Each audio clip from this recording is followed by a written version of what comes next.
সবাই কেমন আছেন? আশা করি সবাই ভালো আছেন। আজকে আমি আবার আরেকটি ভিডিও নিয়ে হাজির হলাম।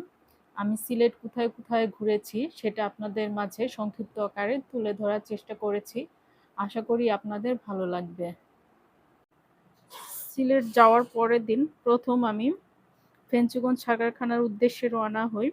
ফেঞ্চুগঞ্জ সার কারখানা হচ্ছে আমার প্রাণের শহর, আমার জন্মভূমি এবং বড় হয়ে ওঠা সবকিছুই। তো আমি কুশিয়ারা ব্রিজ পার হয়ে ফেঞ্চুগঞ্জ সার কারখানায় পৌঁছে গেলাম। তো বিকালবেলা রেডি হয়ে আমি চলে গেলাম ভিআইপি অতিথি ভবনে। সেখানে গিয়ে একদম অবাক হয়ে গেলাম। এটা নতুন হয়েছে এই অতিথি ভবন। আগে একটি ছিল পুরাতন, সেটা এখন ব্যবহার হয় না। বাইরে থেকে অতিথিরা আসলে এখানে থাকেন। আর এটা এমন একটি সুন্দর প্লেস, বলার মতো না। মানে বিকালবেলা সময় কাটানোর জন্য খুবই সুন্দর একটি জায়গা। এখানে যে কেউ আসতে পারে, কোনো ধরনের বাধা নেই মানে এটাতে প্রবেশের। কিন্তু আসলে অবশ্যই আপনাকে শান্তি শৃঙ্খলা বজায় রাখতে হবে এবং কোনো ধরনের বিশৃঙ্খলাজনিত কাজ করা যাবে না, সেদিক খেয়াল রাখতে হবে। এমন একটি সুন্দর প্লেসে আসলে যে কারোরই মন ভালো হয়ে যাবে, মন ভালো করার জন্য উপযুক্ত জায়গা। তারপর চলে গেলাম ফেঞ্চুগঞ্জ সার কারখানার দিকে। ভিতরে ঢুকিনি, গেট থেকে যতটুকু পারি দেখার চেষ্টা করলাম। দেশের পরিস্থিতি খারাপ ছিল, তাই ভিতরে ঢোকা নিষেধ ছিল। তারপর দিন সকালবেলা চলে গেলাম গ্রামের বাড়িতে। গ্রামের বাড়ির চারদিক ছিল পানিতে থই থই। এখন বর্ষাকাল, সেই জন্য এটা দেখতেও খুব ভালোই লাগছিল। মানে এরকম দৃশ্য আসলে সচরাচর আমরা দেখতে পাই না যারা শহরে থাকি, তাই হঠাৎ দেখলে ভালো লাগে। আমি এখন আছি জাফলং জিরো পয়েন্টে।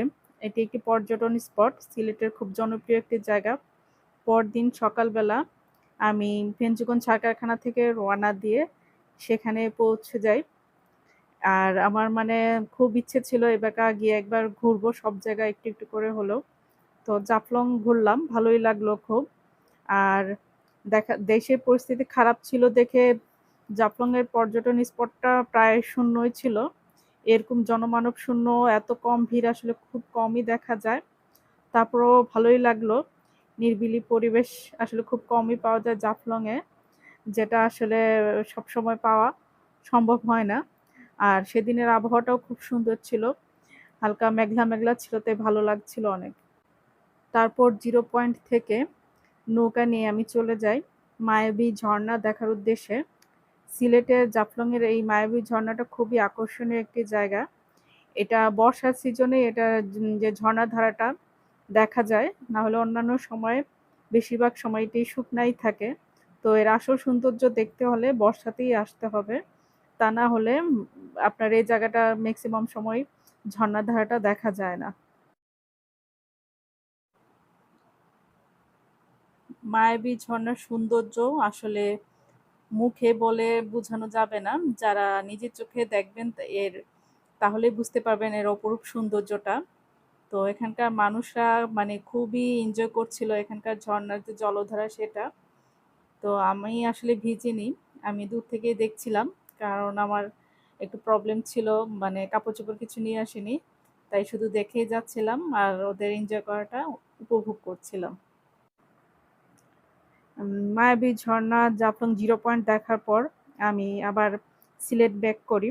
সিলেট ব্যাক করতে করতে সন্ধ্যা হয়ে যায়, সন্ধ্যার আকাশটাও ছিল দেখার মতো। আশা করি আপনার আমার এই ভিডিওটি মোটামুটি ভালো লেগেছে। তো আপনারা যারা এখনো আমার চ্যানেলটি সাবস্ক্রাইব করেননি, প্লিজ একটু সাবস্ক্রাইব করে দিবেন। আর যারা সাবস্ক্রাইব করেছেন তাদের অনেক অনেক ধন্যবাদ।